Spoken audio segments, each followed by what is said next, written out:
90 రోజుల కోర్సు పూర్తి చేస్తే చాలు 100% ప్లేస్మెంట్ సపోర్ట్ తో సాఫ్ట్వేర్ జాబ్ మీ సొంతం. వెంటనే కోడ్ జ్ఞాన్ డెస్టినేషన్ ని సంప్రదించండి. నమస్కారం అలగిరి రవీంద్రనాథ్ గారు. నమస్తే అండి సరి గారు. సార్, నిన్నటి నుంచి మనమైతే సైఫ్ అలీ ఖాన్ వార్తలు వింటూ ఉన్నాం అండ్ అలాగే దానికి సంబంధించిన న్యూస్ కూడా మనం చేస్తూ ఉన్నాం.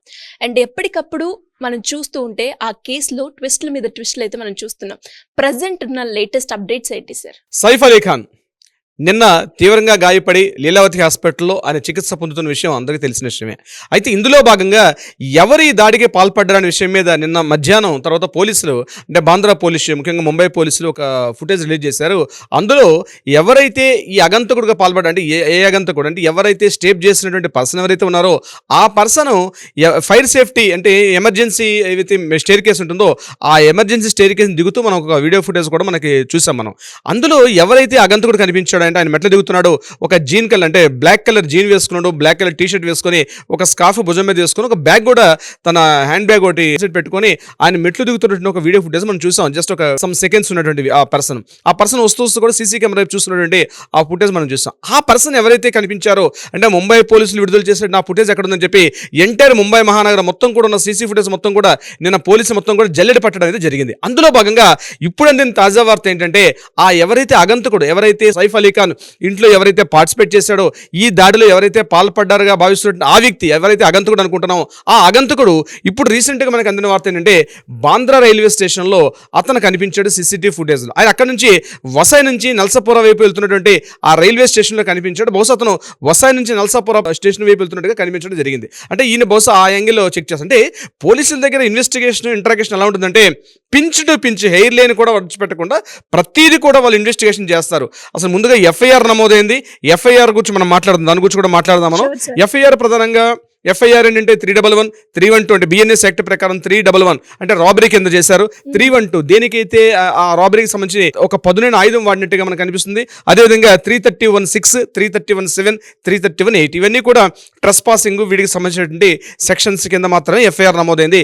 ఎవరైతే ఆ ఇంట్లో పనిచేస్తున్నటువంటి పని మనిషి అంటే హోమ్ టేకర్ ఎవరైతే ఉన్నారో ఫిలిప్ అని చెప్పి ఆ ఇంట్లో ఉన్నటువంటి పని మనిషి ఇచ్చేటువంటి వాంగ్మూలాన్ని ఆధారం తీసుకొని అంటే ఆ సెంటెన్స్ ఆధారంగా తీసుకొని ఎఫ్ఐఆర్ని నమోదు చేశారు సైఫ్ అలీ ఖాన్ ఇంట్లో జరిగిన సంఘటన మీద. ఇప్పుడు ఆయన లీలావతి హాస్పిటల్లో కూడా ఆయన చికిత్స పొందుతున్నారు. అయితే అందరికీ క్యూరియాసిటీ ఏంటంటే ముంబై అంటేనే అందరికీ హడల్. యాక్చువల్గా ఇదేదో ఎవరో తెలియకుండా అగంతకుడు వచ్చాడు, ఇంట్లో రాబరీకి వచ్చాడు, రాబరీకి ప్రయత్నం చేశారంటే ప్రజలెవరు కూడా దీన్ని అంత తొందరగా డైజెస్ట్ చేసుకోవట్లేదు. ఎందుకంటే ముంబై మహానగరం అంటేనే అండడానికి బాగా ప్రసిద్ధి పొందింది. అంటే మాఫియాడానికి అండడానికి బాగా ప్రసిద్ధి, అంటే బాగా ఫెమిలియర్ ఉన్నటువంటి టౌన్ అది. ముఖ్యంగా పొలిటీషియన్స్ కావచ్చు, బిజినెస్ మెన్స్ కావచ్చు, ముఖ్యంగా సినిమా యాక్టర్స్ వీళ్ళ మీద దారుణంగా దాడులు జరిగిన సంఘటనలు ఉన్నాయి. రీసెంట్గా సల్మాన్ ఖాన్ పైన కూడా ఇప్పుడు బిష్ణోయ్ చేసినటువంటి ఆయన యొక్క ముఠా సభ్యులందరూ కూడా బిష్ణోయ్ చేసినట్టుగా కూడా తెలిసింది. అది కాకుండా రీసెంట్గా పొలిటీషియన్ బాబా సిద్దికి హత్య కూడా ముంబై మహానగరంలో జరిగింది. అటు సిద్దికి హత్య జరిగిన సంఘటన తర్వాత సల్మాన్ ఖాన్ మీద అటాక్ జరగడం. అట్ ద సేమ్ టైం అంతకుముందు మనకి బాగా తెలుసు గుల్షన్ కుమార్ అని చెప్పి టీ సిరీస్ అధినేత, ఆ టైంలో ఒక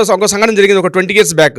గుల్షన్ కుమార్ కూడా ఇట్లానే ఒక టెంపుల్కి వెళ్ళి వస్తుండగా ఆయన మీద ఒకేసారి దొండగులు దాడి చేసి కత్తులతో పబ్లిక్లో ఆయన పొడి చంపేసిన సంఘటన కూడా జరిగింది. అంటే ఇదేదో ఒక తాత్కాలికంగా ఒక రాబరీ జరిగింది, ఏదో అగంతకుడు లోపలికి వెళ్ళాడు, ₹1 డిమాండ్ చేశాడు కాబట్టి ఆ ₹1 ఇవ్వనందుకు గాను ఆ దాడిలో సైఫ్ అలీ ఖాన్ మీద ఏదైనా దాడి చేసినట్టుగా బయటకు కనిపిస్తుండగా ఎఫ్ఐఆర్ అంటే ప్రాథమిక విచారణలో నమోదైనప్పటికీ కూడా దీని వెనకాల ఏదైనా పెద్ద ముఠా ఉండొచ్చు.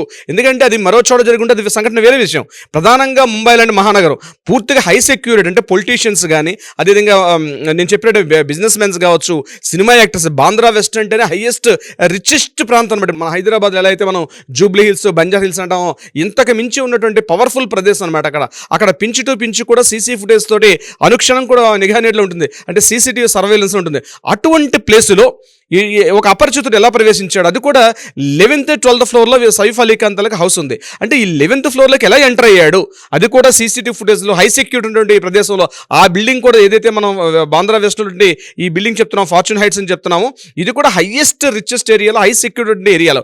ఇది 11th ఫ్లోర్, 12th ఫ్లోర్లోకి ఈయన ఎలా ప్రవేశించాడు అగంతకుడు? అంటే కేవలం ముందు ప్రవేశించాడా, లేకపోతే అంతకుముందు జస్ట్ ఒక 1 week back entire Kareena Kapoor again వీళ్ళ ఫ్యామిలీ, సైఫ్ అలీ ఖాన్ మొత్తం ఎంటైర్ ఫ్యామిలీ రీసెంట్గా వాళ్ళకి స్విట్జర్లాండ్ వెళ్ళి వచ్చారు. ఒక 1 week అక్కడే హాలిడే ట్రిప్ మెయింటైన్ చేసుకొని రీసెంట్గా వచ్చారు. అంటే వీళ్ళు హాలిడే హౌస్ లాక్ చేసుకుని వెళ్ళే సమయంలో అంతకు ముందే దొండ కూడా ప్రవేశించి అక్కడైనా స్టే చేయడం జరిగిందా? ఎందుకంటే రీసెంట్గా వచ్చారు వాళ్ళు. I think it is 2-3 days back Bombay reach అవ్వడం జరిగింది.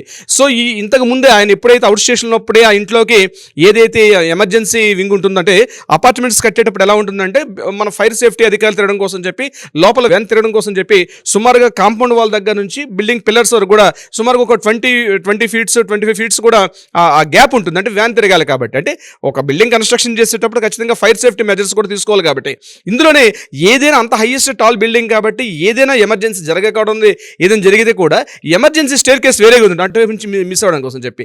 సో ఇప్పుడు పోలీసులు చెప్పిన ప్రాథమిక విచారణలు ఏం చెప్పారంటే ఈ ఎవరైతే ఇప్పుడు అగంతకుడు ఉన్నాడో ఈ యొక్క ఎవరైతే ఈ దాడికి పాల్పడిన వ్యక్తులు జనరల్గా వస్తున్న ఏరియా కాకుండా ఏదైతే ఎమర్జెన్సీ వింగ్ ఉందో అటు స్టేర్ కేస్ నుంచి వచ్చారు.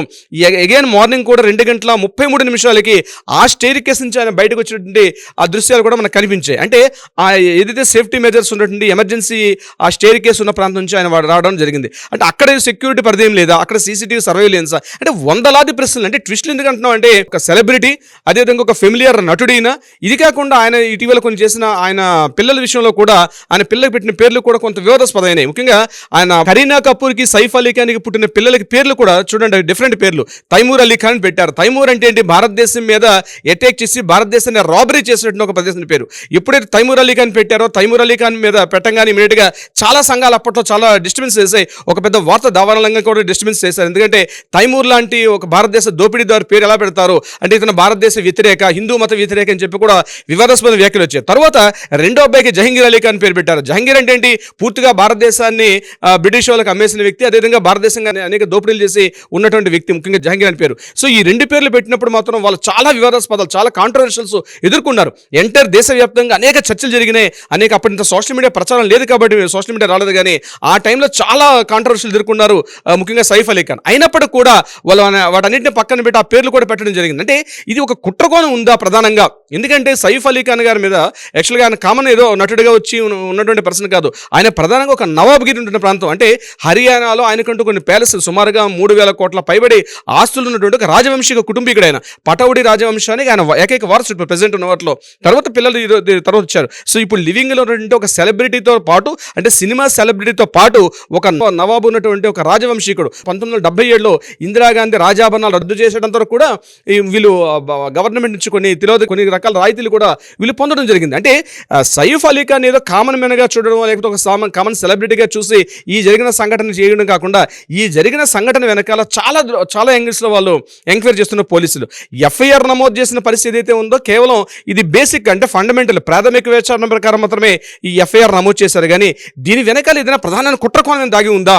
ఆ కుట్రకోణం కూడా ఏంటంటే మాఫియా డాన్స్. ఈ ఇటీవల కాలంలో 90లో 1990s ఆ టైంలో, ముఖ్యంగా ఆ టైంలో మనకి దావూద్ ఇబ్రహీం లాంటి మాఫియా డాన్స్, అండర్ డాన్స్ ప్రభావితంగా ఉన్నటువంటి ముంబై లాంటి అటువంటి దీనిలో గడిచిన ఒక దశాబ్ద కాలంలో చాలా తగ్గింది ఆ ప్రభావం. కానీ మరలా అటువంటిది ఏమైనా డెవలప్ అవుతుంది. మనం పోకిరి సినిమాలో చూసే ఉంటాం, ఒకసారి డైలాగులు కూడా ఉంటాయి, ముంబై లాంటి ప్రదేశం ఇప్పుడు ప్రశాంతంగా ఉంది, ఈ టైంలో దాని డిస్టర్బెన్స్ కొత్త వాళ్ళు వస్తున్నారని చెప్పి. అంటే ఇది కేవలం ఏదో దారిదోపిడి దొంగ, లేకపోతే అపరిచితుడు ఒక అగంతకుడు లోపలికి ప్రవేశించి ఏదో డబ్బుల కోసం ₹1 డిమాండ్ చేస్తూ సైఫ్ అలీ ఖాన్ని పొడిచే యాంగిల్లో కాకుండా చాలా యాంగిల్స్ ఉంటాయి. అంటే ముంబైలో జరిగిన సంఘటన విషయం అంటేనే, ఎందుకంటే భారతదేశంలో హైయెస్ట్ రిచెస్ట్ ప్రాంతం, భారతదేశానికి ఒక వాణిజ్య కేంద్రం ముంబై లాంటి నగరం ఏరియాలో ఇది కూడా రిచెస్ట్ ప్లేస్. అది కూడా ఒక సెలబ్రిటీ, అతను హైయెస్ట్ సెలబ్రిటీ ఒకటే కాకుండా ఇది నాట్ ఓన్లీ ఫిల్మ్ ఇండస్ట్రీలో సెలబ్రిటీ కాకుండా ఆయన వ్యక్తిగతంగా కూడా కొన్ని వేల కోట్లకు అధిపతి అయిన, అంటే ప్రపంచవ్యాప్తంగా స్విట్జర్లాండ్ మొదలుకొని అనేక ప్రదేశాలు ఆయనకి చాలా ఆస్తులు కూడా ఉన్నాయి. అంటే ఇది కేవలం ఈ యాంగిల్లో కాకుండా కంప్లీట్గా మరొక వేరే దృక్కోణంలో కూడా చూస్తున్నారు. అయితే